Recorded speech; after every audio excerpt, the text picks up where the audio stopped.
सभी को जय मसीह की।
आइए प्रभु की महिमा के लिए हम एक और गीत सुनेंगे।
Thank you brother. और लगता है कुछ नेटवर्क का प्रॉब्लम था, लेकिन भाई बहुत अच्छी तरह गाए हैं और बहुत धन्यवाद। और अभी हम लोग प्रार्थना करेंगे और भाई दिलीप पंडित से अनुरोध है खुद प्रार्थना कीजिए। भाई दिलीप पंडित।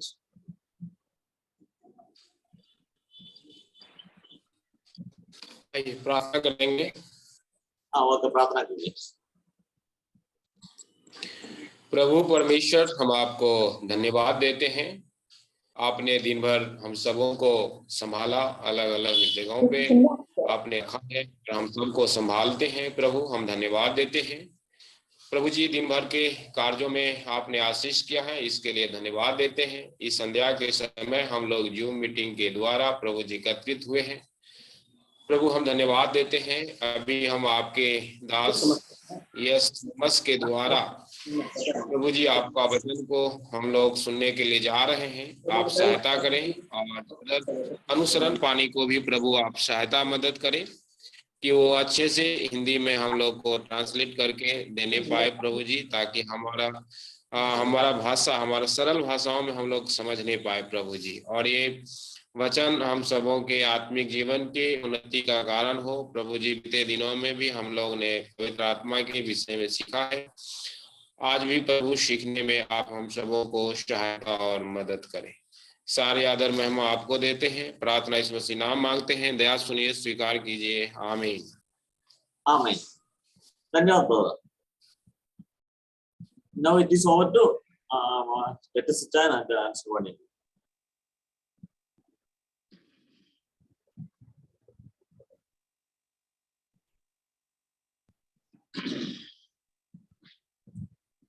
Praise the Lord, and greetings to all of you once again in the name of the Lord Jesus Christ. प्रभु का स्तुति हो और एक बार फिर सबों को सायंकालीन अभिवादन सबों को। Last week we began our studies on the work of the Holy Spirit in relation to Jesus Christ and believer. पिछले सप्ताह हमने प्रभु यीशु मसीह के संबंधित और विश्वासियों के संबंध में पवित्र आत्मा का कार्यों का अध्ययन को शुरू किए हैं। And of his works in relation to believers, three major points we have so far discussed. विश्वासियों के संबंध में पवित्र आत्मा का कार्य के तीन मुख्य बातों को हमने देखा था। The first point was that he assures a believer the sonship and makes him like the Son of God. सबसे पहला हमने देखा था कि पवित्र आत्मा विश्वासी को पुत्र होने का निश्चयता प्रदान करता है। And second was he seals the believer as a pledge or earnest for future glory. और भविष्य में विश्वासी जो महिमा पाने वाला है उसका बयान के स्वरूप में उसको वो उसके ऊपर छाप लगाता है। And the third point what we discussed was the filling of the Holy Spirit of God, whereas a believer is able to continue his Christian life victoriously. और तीसरा विषय हमने देखा था, पवित्र आत्मा विश्वासी को परिपूर्ण करते हैं ताकि वो एक जयवंत मसीही जीवन बिता पाएगा। The filling of the Holy Spirit of God is mentioned to be constantly gained in our life in Ephesians chapter 5 verse 70. इफिसियों के पत्री 5 अध्याय के 17 आयत में हम देखते हैं कि विश्वासी के जीवन में हमेशा पवित्र आत्मा का परिपूर्णता का जरूरी है। Where we read that be not drunken with wine, but be filled with the Holy Spirit of God. वहां पर हम इस प्रकार पढ़ते हैं कि दाखरस में मत बनो, लेकिन पवित्र आत्मा में पूर्ण होते जाओ। A person who is intoxicated is being controlled by the intoxication. That means the liquor which he had consumed. The same way a person who is filled with the Holy Spirit of God is being controlled by the Holy Spirit. जो व्यक्ति नशा में होता है वो नशा के द्वारा नियंत्रित होता है, वैसा ही उसी रीति से पवित्र आत्मा के द्वारा परिपूर्ण होना मतलब पवित्र आत्मा के द्वारा नियंत्रित होना है। Filling in biblical connotation has to do with the controlling of one's life. जब बाइबल में हम पढ़ते हैं परिपूर्ण होना, मतलब उस एक व्यक्ति का जीवन को नियंत्रण में लाना। And yesterday, some Pentecostals from Sharjah and other places, the UAE, was shouting with me that filling us, according to them, is the second experience of the Holy Spirit of God, which they believe Holy Spirit coming upon the believer. कल खाड़ी प्रदेश के Sharjah और अलग जगहों से कुछ Pentecost लोगों मेरे साथ बहस कर रहे थे, क्योंकि उनके अनुसार पवित्र आत्मा का पूर्णता पवित्र आत्मा को प्राप्त करने का दूसरा अनुभव है। But be it known that there is no experience as second in relation to the Holy Spirit of God in the life of a believer. लेकिन हम जानते हैं कि पवित्र आत्मा का जो परिपूर्णता विश्वासी का जीवन में एक दूसरा अनुभव नहीं है। I answered them with a sarcasm. मैं उनको व्यंग के रूप में उनको जवाब दिया था। I told them that when a sinner believed the Lord Jesus Christ the Father and the Son came into his heart to dwell with him, but the Holy Spirit of God was a little bit of, it's actually struggling to getting in there, and so he stood behind. मैं उनको इस प्रकार जवाब दिया कि जब एक व्यक्ति उद्धार प्राप्त करता है तब पिता परमेश्वर और पुत्र परमेश्वर उस व्यक्ति के जीवन में आने के लिए वास करने के लिए आते हैं, लेकिन पवित्र आत्मा जो है वो हिचकिचाता है इसके अंदर आने के लिए। According to them, the Holy Spirit of God is like a naughty boy. और उनके अनुसार पवित्र आत्मा परमेश्वर जो है एक ऐसा बालक या लड़का है जो हमेशा गड़बड़ करता है। नटखट लड़का, yes, वो नटखट लड़का जैसा है। Okay, thank you. नटखट लड़का के समान। Yes, the Father and the Son of God, they together got into the heart of a sinner when he repented of his sins, but the Spirit of God, like a naughty boy, was standing behind. तो पिता और पुत्र उस व्यक्ति के जीवन में आकर के प्रवेश करते हैं जब वो उद्धार पाता है, लेकिन पवित्र आत्मा एक नटखट लड़का के समान बाहर ही रहता है, अंदर आने के लिए नहीं चाहता।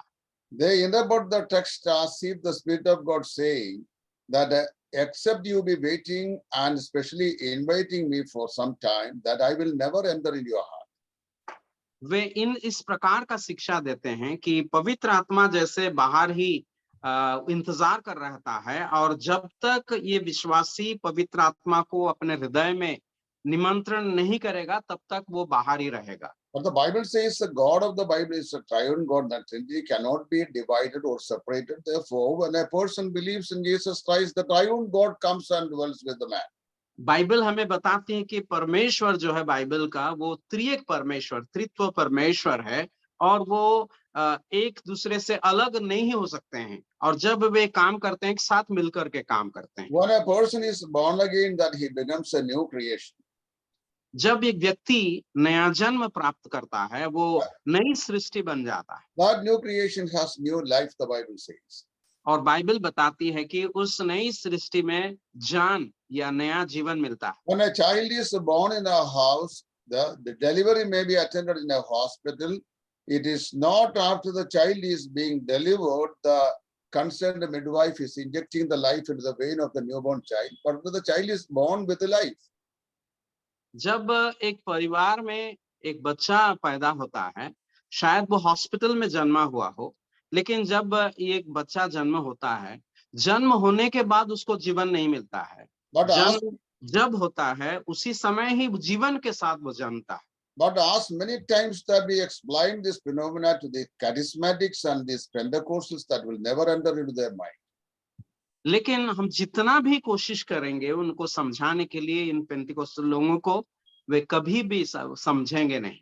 1,000 times you explain them these biblical verses with references and explanation, finally they would say, no matter what the explanation you say, that is because of your brother and prejudices you are talking about, and the Spirit of God will come only after we wait for it. आप जितने भी आयतों को दिखाकर, धर्मशास्त्र के वचन को दिखाकर उनको समझाने के लिए कोशिश करेंगे, वे यही भी कहेंगे कि नहीं नहीं, ऐसा नहीं। आप लोग ऐसे कहते हैं क्योंकि आप लोगों को ब्रदरन कलीसिया में इसी प्रकार का शिक्षा दिया जाता है Therefore, और आपका शिक्षा को वो कभी भी ग्रहण नहीं करेंगे। therefore, everyone who listened me this evening at this platform, be assured that every believer has the indwelling experience of the Holy Spirit of God since the moment that he believed Jesus Christ. इसीलिए आज और जो भी मुझे अभी इसी platform में मेरा संदेश को सुन रहे हैं, ये जान रखें कि जिस क्षण से हम उद्धार पाते हैं, नया जन्म प्राप्त करते हैं, उसी समय से पवित्र आत्मा आकर हमारे अंदर अंतर्वास करना The शुरू करते हैं। only experience a believer has to repeatedly have to have his life is the filling of the Holy Spirit of God. That is for continuation of Christian life. एक ही विषय जो पवित्र वो विश्वासी के जीवन में लगातार होना चाहिए, अनुभव होना चाहिए, वो है पवित्र आत्मा का परिपूर्णता, उसका मसीह जीवन बिताने के लिए। And today we are going to learn the fourth point in this relation. और इस संबंध में आज चौथा विषय हम देखेंगे। He sanctifies the believer and sets him apart into holiness. पवित्र आत्मा विश्वासी को पवित्र करता है और सेवा के लिए उसको अलग करता है। Sanctification of the Spirit has two phases in relation to a believer. पवित्र आत्मा का पवित्रकरण काम जो है दो भाग में होता है। The first place takes place at the time that we are getting born again. और ये पहला भाग जब होता है वो हम जब नया जन्म प्राप्त करते हैं। And the second phase continue to be in the life of a believer till that is transformed unto the very image of Christ or till the time of his departure from this world. और उसका दूसरा पहलू जो है, दूसरा भाग है, उस व्यक्ति के जीवन में उसका स्वर्गारोहण या ऊपर उठाए जाने तक, नहीं तो वो प्रभु के पास उठा ले जाने तक। Bible says that man is a sinner by birth. Bible हमें बताती है कि मनुष्य जन्म से पापी है And God is a holy God. और परमेश्वर पवित्र है। The holy God cannot dwell in the life of a sinful man. एक पवित्र परमेश्वर पापी मनुष्य के जीवन में वास नहीं कर सकता। Therefore, what does the Holy Spirit in relation to a sinner when he confesses his sins, that he sprinkles the blood of Christ by his faith in his heart and sanctifies his heart so that Christ may be fixed or seated in his life. इसीलिए जब एक व्यक्ति प्रभु यीशु मसीह पर विश्वास करता है, उसे ग्रहण करता है, तब पवित्र आत्मा प्रभु यीशु मसीह का लहू ला करके उनके हृदय में छिड़काते हैं और उनको शुद्ध करते हैं, पवित्र करते हैं और उसके जीवन में वास करना शुरू करते हैं। Christ can never be seated in a heart where the sanctification has not been done. मसीह उसी हृदय में नहीं रह सकता है जहां शुद्धिकरण का काम नहीं किया गया है। That sanctification is executed by the sprinkling of the blood of Jesus Christ by one's faith. और ये शुद्धिकरण या पवित्रकरण का कार्य पवित्र आत्मा के द्वारा किया जाता है, प्रभु यीशु मसीह का लहू का छिड़काने के द्वारा। And this aspect is known as positional sanctification. और इसी विषय को स्थानिक या स्थानिक पवित्रीकरण। And every born again believer is positionally standing sanctified. और हर नया जन्म पाया हुआ व्यक्ति प्रभु के सामने स्थानिक रूप में वो पवित्रीकृत है। Therefore, when God the Father looks a believer through Jesus Christ, that he calls him a saint. और इसीलिए जब परमेश्वर पिता एक विश्वासी को प्रभु यीशु मसीह के जरिए से देखते हैं, उनको वो पवित्र जन कह के पुकारते हैं। But so long that we are reminded on this physical mortal body that we are walking through the dirt of this world. और जब तक हम इस शारीरिक जीवन में रहते हैं, इस संसार के गंदगी से हम चलते हैं। There is possibility for dirt and other evil things comes to the life of a believer. और जब हम इसी संसार के गंदगी में होकर के चलते हैं, हमारे जीवन में कई प्रकार के गंदगी आकर हमें छूने का या हमें स्पर्श करने का संभावना है। All such situations, what the Spirit of God does, that He continuously sanctify our life by his word. और ऐसी परिस्थितियों में पवित्र आत्मा परमेश्वर का वचन के द्वारा हमें शुद्ध करते हैं। In John's Gospel, chapter 17, the intercessory prayer of our Lord Jesus Christ, he was praying to the Father, sanctify them now by thy word. यूहन्ना रचित सुसमाचार 17 अध्याय में प्रभु यीशु मसीह अपने महायाजकीय प्रार्थना में इस प्रकार पिता से प्रार्थना किया, सत्य के द्वारा उन्हें पवित्र कर, तेरा वचन सत्य है। And at the Last Supper, the Lord Jesus Christ, he took a vessel of water and he tied a towel right about his waist and then approached each of his disciples to wash their feet. और प्रभु यीशु मसीह उस प्रभु भोज स्थापना किया, उससे पहले वो अपना एक अंगोछा लिया और कमर कस करके चेलों का पांव को धो करके उस अंगोछे में पोंछ दिया। One after the other, the Lord Jesus Christ washed their feet. एक के बाद उस एक को पैरों को प्रभु यीशु मसीह ने धोया। When he came to Peter, Peter said, thou should not wash my feet because you are my guru, that you are my master, I am thy servant. जब वो पतरस के पास पहुंचा तो पतरस ने प्रभु से कहा कि प्रभु आप मेरा पाँव को मत धोए। तब प्रभु ने कहा कि अगर मैं तुम्हारे पाँव को ना धोऊं तो तुम्हारा मेरा साथ कोई संबंध नहीं रहेगा। Peter said, you will not wash my feet. पतरस ने कहा आप मेरा पाँव को नहीं धोएंगे। Jesus said that if I don't wash your feet, that you'll have no fellowship with me. और प्रभु यीशु मसीह ने कहा अगर मैं तुम्हारे पाँव को ना धोऊं तो मेरे साथ तुम्हारा कोई सहभागिता नहीं है। At this, Peter requested the Lord Jesus Christ to give him a bath. और इसी में प्रभु यीशु मसीह को पतरस ने अनुरोध किया कि वो उसे पूरे नहा दे। Then Jesus said that he that has already been bathed doesn't need another bath, only a cleansing of his feet. प्रभु यीशु मसीह ने इस प्रकार जवाब दिया, जो एक बार नहा चुका है, स्नान किया है, उसके लिए दोबारा स्नान करने का आवश्यक नहीं। The application is this, that we who are positionally being sanctified by the blood of Jesus Christ need only processional sanctification, not again the positional sanctification. जो स्थानिक रूप में शुद्धिकरण को या पवित्रकरण को प्राप्त किया है, वो प्रायोगिक तौर पर जीवन में पवित्रकरण का आवश्यक करता है। But remember that if you do not have continuous sanctification as a process in our Christian life, that we will lose our fellowship with God eventually.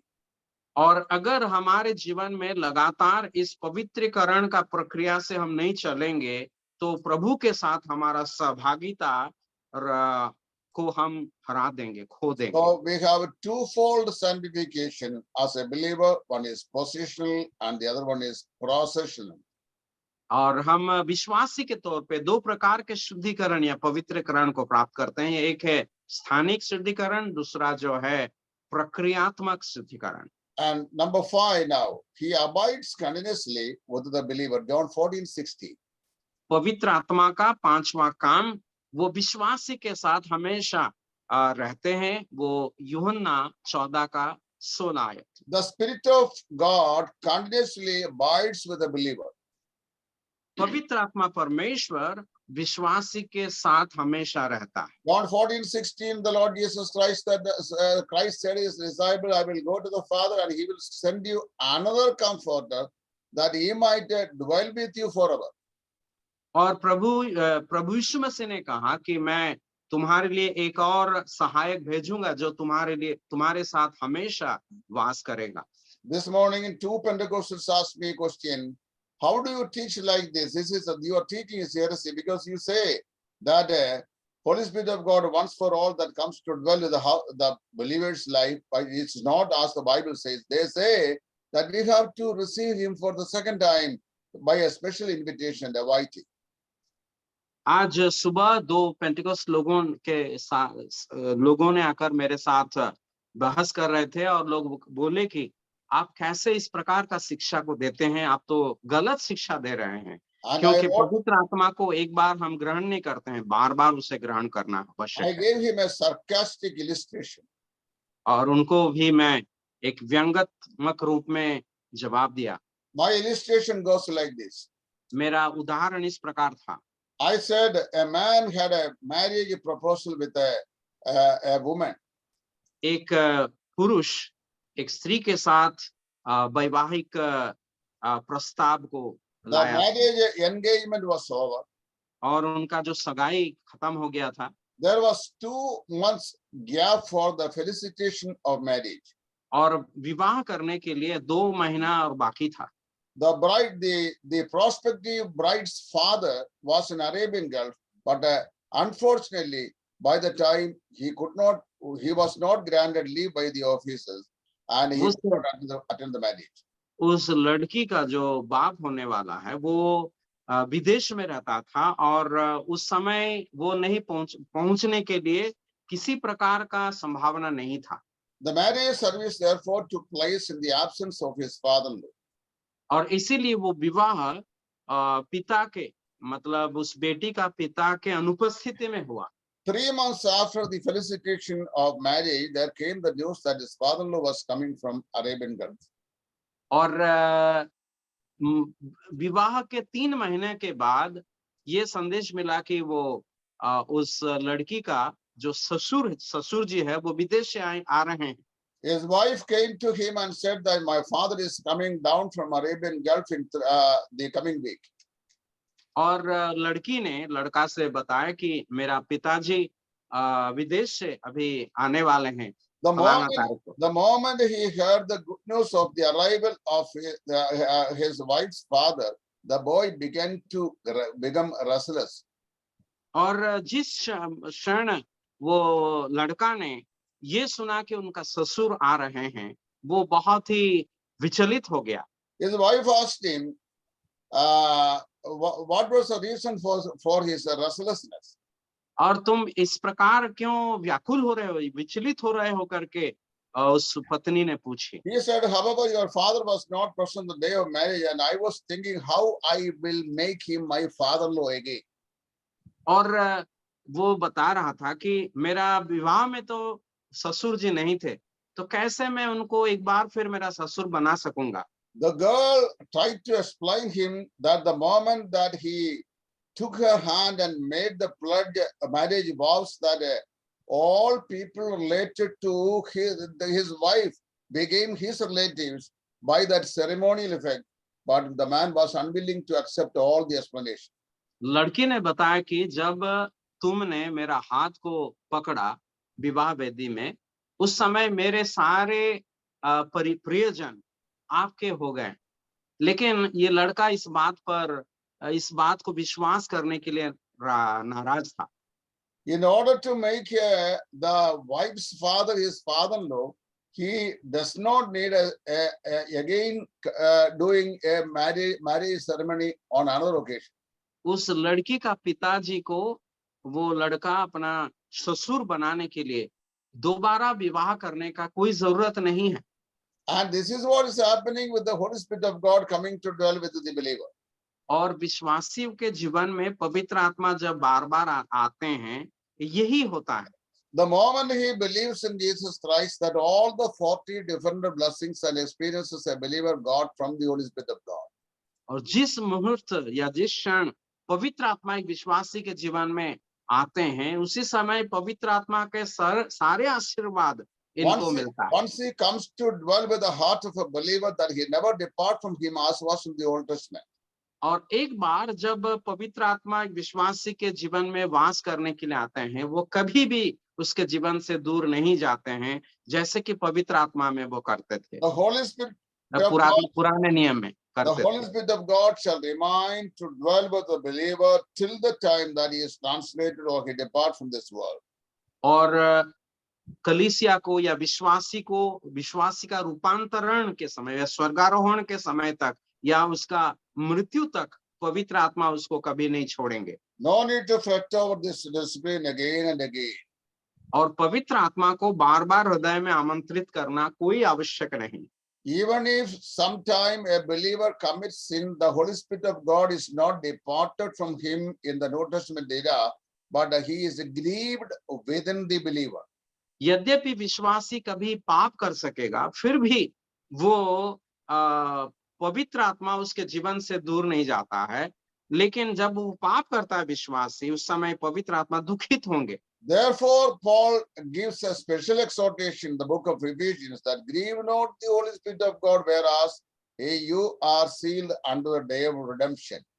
और इसीलिए इफिसियों के पत्री में पौलुस इस उपदेश देते हैं कि छुटकारे के दिन के लिए तुम जो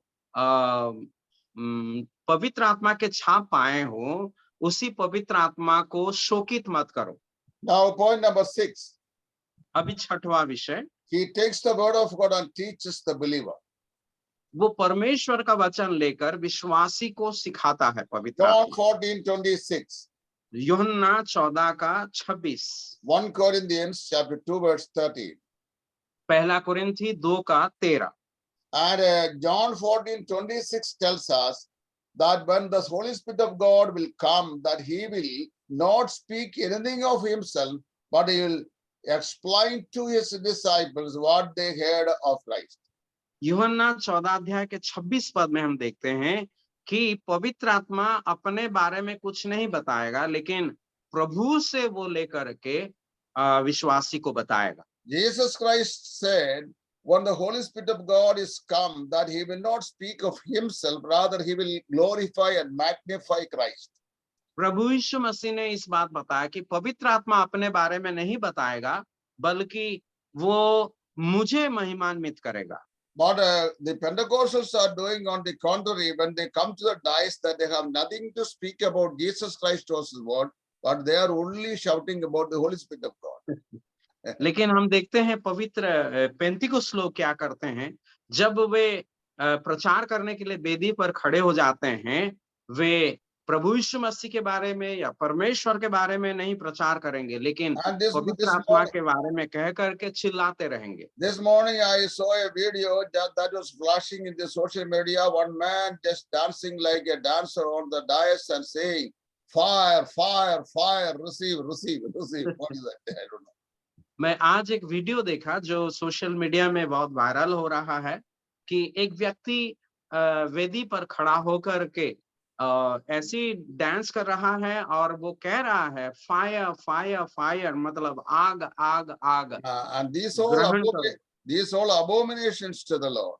ये सब प्रभु के सामने बहुत ही घृणार है।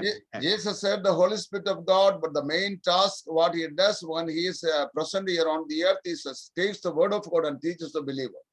और पवित्र आत्मा आज जो सेवा कर रहे हैं विश्वासी के जीवन में, वो है परमेश्वर का वचन लेकर विश्वासी को वो सिखाता है। Now number 7. अभी 7वां विषय, He brings to remembrance the things that we have faithfully learned.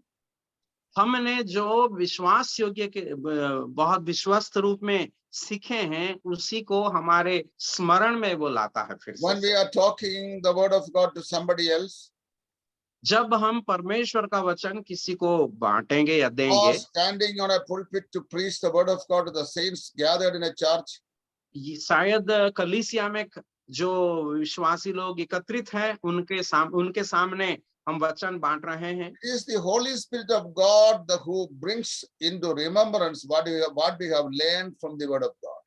लेकिन परमेश्वर के वचन से हमने जो भी सीखा, उसका स्मरण हमें पवित्र आत्मा के द्वारा ही मिलता है। Whereas we are able to present it correctly to our audience. और इसी कारण हम हमारे श्रोताओं को सही रीति से परमेश्वर का वचन बांटने पाते हैं। No secular education will help us in that way. और pardon me please, Secular educations will not help that way. हमारे जो बड़ी बातों को इसमें किसी प्रकार का काम में नहीं। That is the reason there are so many people highly educated than each of us in our public society. But if you hand them a Bible, that they won't be able to preach the word of God on a dais. इस दुनिया में बहुत सारे शिक्षित लोग होंगे, बहुत पढ़े लिखे लोग होंगे, लेकिन अगर उनको आप प्रभु का वचन उनके हाथ में देंगे, वो कभी भी वेदी पर खड़े होकर के प्रचार कर नहीं पाएंगे। It is the power of the Holy Spirit of God which brings to remembrance the things we have learned from the word. परमेश्वर के वचन से हमने जो सीखा है, ये पवित्र आत्मा का सामर्थ्य है कि वो हमें स्मरण में लाता दिला John 14, हमारे स्मरण दिलाता John दिलाता 14:26 again reminds us that particular truth. इसी सच्चाई को यूहन्ना 14:26 हमें दिखाता है। We have another work of the Holy Spirit found in John's Gospel, chapter 15, verse 26. यूहन्ना रचित सुसमाचार 15 अध्याय 26 में पवित्र आत्मा एक He और कार्य को हम देखते हैं। He testifies to us regarding our Savior. वो हमारे उद्धारकर्ता के बारे में हमारे सामने वो गवाही देता है। He manifests constantly Christ to our life. प्रभु यीशु मसीह को हमारे सामने हमेशा वो प्रकट करता रहता है। Magnify the Lord Jesus Christ by bearing the witness of Christ is the prime task of the Holy Spirit of God when He dwells with the believer. विश्वासी के जीवन में जब वो अंतर्वास करता है, पवित्र आत्मा का प्रमुख कामों में एक है कि प्रभु यीशु मसीह को विश्वासी के जीवन में महिमान्वित करता है। When we are doing a public addressing of the gospel in a gospel meeting, that it is we are preaching the gospel of Jesus Christ, but it is the Holy Spirit of God testifying about our Savior to the public. जब हम एक सुसमाचार सभा में या सुसमाचार का प्रचार में लगे हैं, उस समय जब हम प्रभु यीशु मसीह का सुसमाचार को सुनाते हैं, लेकिन वास्तव में कहा जाए तो पवित्र आत्मा इस सेवा के द्वारा प्रभु यीशु मसीह का संदेश या गवाही को सुना रहे हैं। That is what the word of God tells us. और यही पवित्र परमेश्वर का वचन हमें बताती है। Magnifying Christ and witnessing Christ. प्रभु यीशु मसीह को महिमान्वित करना और प्रभु यीशु मसीह का गवाही बनना। Then John 16:13. यूहन्ना 16:13 He guides the believer into all truth. सब सत्य की ओर मार्ग वो बताता है विश्वासी को। We are living in a mixed society. हम लोग एक मिश्रित समूह में वास करते हैं। Every times that we hear these things and that things. हम हमेशा ये बात या दूसरा बात सुनते रहते हैं। But whenever we hear about the word of God, we should be like the Bereans in the book of Acts. लेकिन जब भी हम परमेश्वर का वचन सुनते हैं, प्रेरितों के काम में जो बेरिया के लोग हैं, उन्हीं के समान हमें होना आवश्यक है। Thessalonians were very enthusiastic to study the word of God. थिस्सलुनी के विश्वासी लोग या लोग प्रभु का वचन पढ़ने के लिए सीखने के लिए बहुत ही उत्सुक थे। But compared to them, the Bereans were more excellent people. लेकिन उनसे तुलनात्मक तौर पे बेरिया के लोग बहुत ही और भी आगे थे। They not only heard the word of God, but they also searched the scriptures whether it was so. ना सिर्फ वे परमेश्वर का वचन को सुने, लेकिन परमेश्वर का वचन जो बताया जा रहा है वो सही है कि नहीं, उसे जानने के लिए वो जांचते रहें। And when we hear the word of God from any people, that we should simply we should not swallow it down, but rather we have to search the scriptures to find out whether it was so or not. जब कभी हम परमेश्वर का वचन किसी से सुनते हैं, उसे ऐसे ले लेना नहीं, लेकिन परमेश्वर का वचन के अनुसार ये सही है कि नहीं, उसी को जांचना हमारा कर्तव्य है। Some 23 years ago, when I visited the Arabian Gulf in Kuwait, 23 साल पहले जब मैं खाड़ी प्रदेश के कुवैत में परिदर्शन में गया था, I had few days of ministry there in the churches. कई दिनों तक मेरा सेवकाई वहां पर रहा कलीसियाओं में। And in few nights when I delivered my message, I also had to make mention about some aspects of the ministry of the Holy Spirit of God in relation to believer in Christ. कई रात तक जब परमेश्वर के वचन का सेवकाई में कर रहा था, विश्वासियों को मुझे ये कहना पड़ता था बार-बार कि पवित्र आत्मा का एक सेवकाई के बारे में। While I was ministering, I could see some people in the aisle. They were looking each other. That means the husband were looking to the wife and the wife looking back to the husband. और संदेश जब चलता रहता था, उस समय मैं देखा तो कुछ लोग इधर-उधर या एक दूसरे का आंखों की ओर देखते थे, या एक पति अपने पत्नी की ओर, पत्नी अपने पति की ओर देखता रहा। I felt some abnormality happened there. और मुझे लगा कि कुछ गड़बड़ यहाँ पर हो रहा है। But however, I continued my message. और फिर भी मैंने अपना संदेश को चालू रखा। And after the service was closed down, I came back to the house where I was staying. और सभा समाप्त होने के बाद जिस घर में मैं रहता था वहां पहुंचा। Then one or two people, they called me. और जब मैं वहां पहुंचा तब एक दो भाई लोग मुझे फोन किए। They were Brethren people, not Pentecostals. वे लोग ब्रदरन कलीसिया के लोग हैं। They asked Pentecost me, brother, you were talking about these things, the work of the Holy Spirit in relation to believer and speaking in tongues regarding all this. And could you exactly say that the speaking in tongues, that gift is ceased forever? And why don't we believe that still it continues? और वे लोग इस प्रकार बोले, भाई आपने जो ये सारे बातों को कह रहे हैं, क्या ये सच है? क्या हम विश्वास नहीं कर सकते हैं कि पवित्र आत्मा का जो अन्य भाषा है वो वरदान अभी भी चालू है? आप क्यों कहते हैं कि वो बंद हो गया हमेशा के लिए? I clearly answered them their query. और मैं उनको बहुत ही साफ रीति से उत्तर दिया था। But later I came to know that these people were stranded their life by getting married from Pentecostal background. लेकिन बाद में मुझे पता चला कि ये लोग पेंटिकोस्ट कलीसिया से लोगों को या लड़कियों के शादी करके उन लोगों का जीवन कोई अलग रास्ता में चले जा रहा था। If anybody is listening me from this platform who have been married from Pentecostal background, please don't get angry at me. और अगर आप में से कोई पेंटिकोस्ट पृष्ठभूमि से किसी से विवाह किए हो, कृपया मेरे ऊपर गुस्सा मत होए। And you should be very cautious about what I am going to say now. और अब मैं जो कहने वाला हूँ उसी को बहुत सावधान से सुने। In many cases, the boys who have married the Pentecostal girls, finally, the boys will be taken back to the Pentecostal influences. Even if they cannot take him fully to their congregation, they will influence them and will try to teach them the Pentecostal background.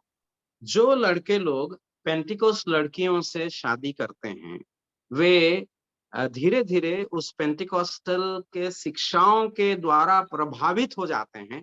हालांकि वे पूरे रीति से उस कलीसिया में नहीं जाएंगे, फिर भी उनके शिक्षा के द्वारा प्रभावित हो जाते हैं। And this is what it exactly happened in the life of Solomon, the old king also.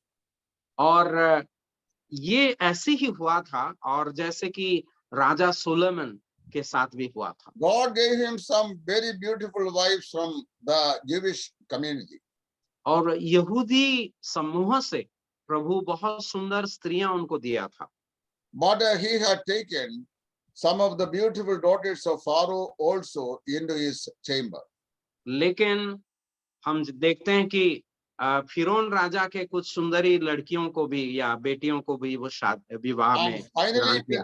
Finally, we read that they turned his heart unto their idols. लेकिन हम पढ़ते हैं कि वे उनको मूर्तियों के और उनके हृदय को आकर्षित करके ले गए। Oh, in some days of his life, Solomon turned his heart to the idols and then offered sacrifice to the heathen idols because of the heathen wives. और इनके मूर्ति पूजा करने वाली इस पत्नियों के कारण सुलेमान उन मूर्तियों के सामने प्रणाम करने लगा, उनको दंडवत करने लगा, पूजा करने लगा। This is quite a big tragedy of life. और इस जीवन में बहुत ही एक दुखद परिस्थिति। So therefore, even if you happen to marry a Pentecostal girl, that it is not you should be influenced by your wife, but you should have complete control over your wife and helping her to stay back with you at your faith. और अगर आपने शादी कर लिया कोई Pentecostal लड़की से या बेटी से, कृपया ये ध्यान दीजिए कि आप उनको प्रभावित करना है, वो आपको प्रभावित नहीं करेगा। I have seen so many people, even when I visited the United States of America, in such a way that the people who married from Pentecostals, they have been influencing their husbands to Pentecostal doctrines. जब मैं America भी गया था, उस समय भी देखा वहां के कई विश्वासी लोग जो पेंटिकोस्ट लड़कियों से शादी किए हैं, वे उनके पत्नियों के द्वारा प्रभावित होकर पेंटिकोस्ट शिक्षा की ओर झुक रहे हैं। So the Bible says in John 16:13, the Holy Spirit of God guides the believer into all the truths of God's word. तो परमेश्वर का वचन हमें यूहन्ना रचित सुसमाचार 16 के 13 में सिखाते हैं कि पवित्र आत्मा हमें सब सत्य का मार्ग बताता है। And bringing us to the truth of God's word is a panacea for all the doctrinal errors. और परमेश्वर का वचन का सच्चाई जो है, जो लोग गलत शिक्षा देते हैं उनके लिए बहुत एक झटका है। Next is John 16:40. अब हम यूहन्ना 16 का 14 आयत को देखते हैं। He takes our bodies and glorifies Christ in through them. हमारा शरीर को लेकर के शरीर के द्वारा परमेश्वर का महिमा को लाता है। Bible says in 1 Corinthians chapter 3 verse 16 and chapter 6 verse 19 that our body is the temple of the living God. Bible हमें बताती ही, ये पहला कुरिन्थी 3 का 16 में और 6 का 19 में कि हमारा शरीर जो है पवित्र आत्मा का मंदिर है। The Holy Spirit of God dwells in the heart of a believer and glorifies our body, glorify Christ through our body. पवित्र आत्मा विश्वासी के अंदर आकर के उस विश्वासी का शरीर लेकर के उस विश्वासी के शरीर के जरिए से प्रभु का महिमा करते हैं। I'll explain a little bit how the Spirit of God glorify Christ through our body. हमारे शरीर के द्वारा पवित्र आत्मा कैसे प्रभु यीशु मसीह का महिमा करते हैं, मैं इसका एक उदाहरण देना चाहता हूँ। A believer in Jesus Christ is positionally sanctified and he is being sanctified all the days of his life. एक विश्वासी जब प्रभु यीशु मसीह के द्वारा रह करके वो अपने व्यावहारिक जीवन में पवित्रीकरण को प्राप्त करता है। Even though he is living on his mortal body in this physical world, that he still, the Bible says that he has to keep himself away from all the filth of this world. और यद्यपि वो प्रभु में समर्पित है, फिर भी इस सांसारिक गंदगी में रहता है और यहाँ से उसे अलग होकर के जीवन व्यतीत करना है। And this separation or isolation is to sanctify ourselves to the holiness of God. और ये गंदगी में हम अपने आप को पवित्र प्रभु के लिए अलग करके रखना आवश्यक है। So the Bible says that a believer has to keep himself away from anything that defiles his body. यद्यपि प्रभु का वचन हमें सिखाती है कि जो सारे विषय हमारा शरीर को अशुद्ध करता है, वैसी चीजों से विश्वासी अपने आप को अलग रखना है। All such a durgund स्वभाव we have to keep ourselves away from. ये शराब पीना या कोई सारे ऐसे प्रकार का जो खाना पीना के बारे में जो है, ये सब तो अलग रखेंगे हम। If a believer in Jesus Christ is getting intoxicated or consuming liquor, that by consumption of that liquor that he defiles his body, so where he loses his sanctification, practical sanctification. जब एक विश्वासी शराब पीता है, वो अपना पवित्रीकरण को खो लेता है। I know an evangelist who used to smoke. मैं जानता हूँ एक प्रचारक को जो धूम्रपान करता था। When some responsible men told him that this is a wrong practice, a Christian believer, especially a servant of God, should not do this. कुछ अगुवे भाई लोग उनको जाकर के कहें कि तुम बहुत ही गलत काम कर रहे हो और इससे दूर रहना है।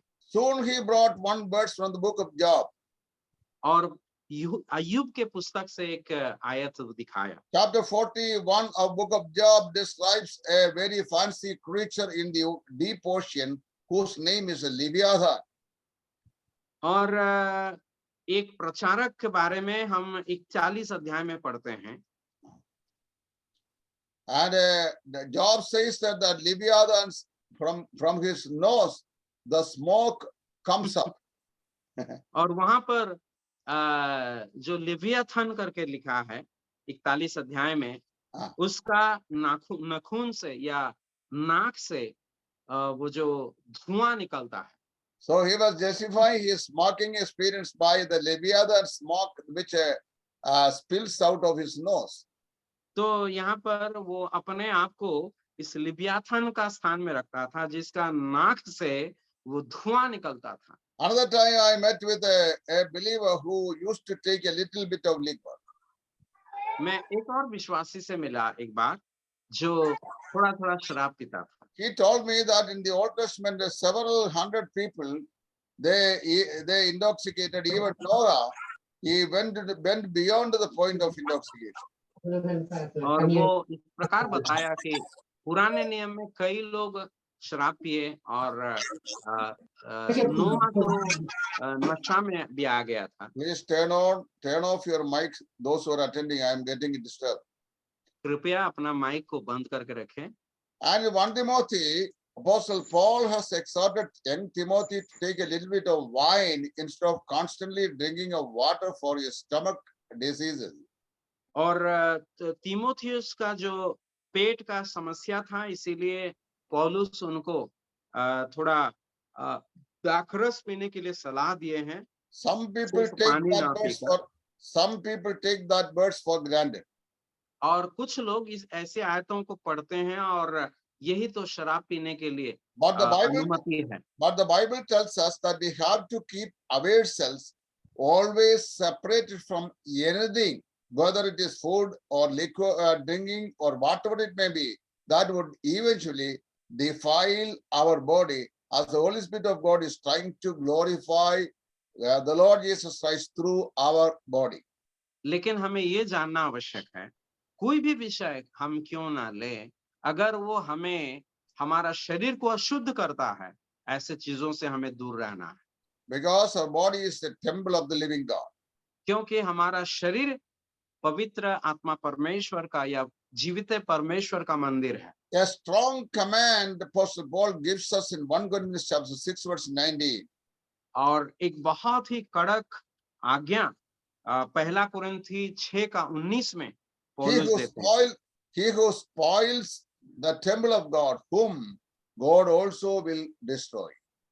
जो परमेश्वर का मंदिर को नाश करेगा, परमेश्वर उसे नाश करेगा। You remember that.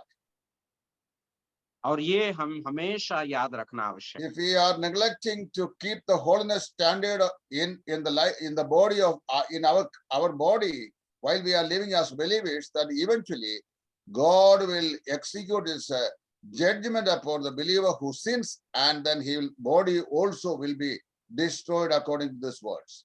हमारा शरीर में जो पवित्र आत्मा वास करते हैं, इस शरीर को अगर हम अशुद्ध करते रहेंगे तो परमेश्वर हमें नाश करेगा। Only one more point will be dealt today's class. एक और विषय कह करके आज का क्लास को समाप्त करेंगे। And that is John's Gospel chapter 16 verse 14. और वो है यूहन्ना रचित सुसमाचार 16 का 14 आयत। He takes the things of Christ, spiritual things, and reveals them to us.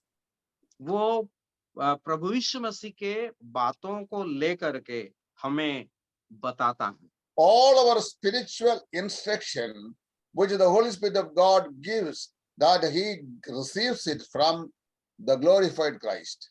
जो सारे आत्मिक निर्देश हैं पवित्र आत्मा हमें देते हैं, प्रभु यीशु मसीह से लेकर के वो हमें देते हैं। He takes the things of Christ and then gives to us. प्रभु यीशु मसीह का बातों को लेकर के वो हमें देते हैं। So he has nothing to add something as his own. तो पवित्र आत्मा उसी बातों में और अपने से कुछ जोड़ते नहीं। Whatever the things that he takes of Christ, that he just gives us back. और प्रभु से जो भी बातें लेते हैं उसी को उसी रीति से हमें दे देते हैं। So this is the work of Christ, work of the Holy Spirit of God that he is doing with the life of a believer as so long that we live in this world. और हम जब तक इस संसार में जीवित रहेंगे तब तक पवित्र आत्मा यही काम हमारे जीवन में करते रहेंगे। Only 11 points so far we have dealt with, and the rest of them will be eventually studied in the following classes. अभी तक पवित्र आत्मा विश्वासी के जीवन में जो काम करते हैं उसका 11 विषय हम देखे हैं और बाकी विषय को आने वाले दिनों में हम देखेंगे। Here I close down today's class, and I request you to continue to pray for me, and also just take devoted these words in your continuous studies as the Lord enables you. और जिस सारे बातों को आप सुन रहे हैं ध्यान पूर्वक इसे मनन करते रहें और इनका नोट्स भी लेते रहें और प्रभु हम सबों को आशीर्वाद दें। May God's name be glorified now and evermore. प्रभु का नाम अब से लेकर युगानुयुग तक महिमा होते रहे। Thank you. धन्यवाद।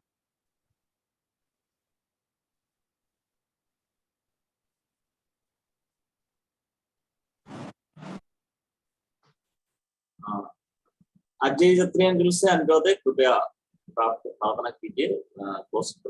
अजय क्षत्रिय। पवित्र परमेश्वर, धन्यवाद देते हैं आज की इस क्लास के लिए जो तेरे दास भाई ये थॉमस के जरिए से पवित्र आत्मा के बारे में सिखाया। पिता पुत्र पवित्र आत्मा जो अलग नहीं हो सकते हैं। जब हम नया जन्म पाते हैं उसके साथ में तीनों आते हैं। धन्यवाद देते हैं कि वो पवित्र आत्मा प्रभु यीशु मसीह के सच्चाई में ले जाता है, पवित्र आत्मा को हमारे जरिए से गौरव कराता है। धन्यवाद करते हैं कि पवित्र आत्मा हर समय में प्रभु यीशु मसीह को ही महिमान्वित करता है। धन्यवाद देते हैं जो हमें अभिषेक किया है। धन्यवाद देते हैं जो हमें अपने से भरपूर करता है ताकि हम उसके साथ जीवन बिता सके। धन्यवाद देते हैं पिता आज की शिक्षा के लिए, तेरे वचन के अनुसार तेरे दास ने सिखाया। जितने जुड़े हैं सबों को तेरे हाथ में सौंपते हैं, समझने के लिए सहायता कर। ट्रांसलेशन के लिए धन्यवाद देते हैं। तेरे दास के लिए प्रार्थना करते हैं, भाई ये थॉमस और उनका मिनिस्ट्री के लिए, परिवार के लिए। धन्यवाद देते हैं कि वो टाइम निकाल के तेरे लोगों को ये जो सही शिक्षा में आगे बढ़ा रहे हैं। सारे महिमा दे के हमारे उद्धार करता प्रभु यीशु मसीह के नाम से मांगते हैं, दया से सुन और ग्रहण कर पिता। आमीन। Amen. Amen. आमीन।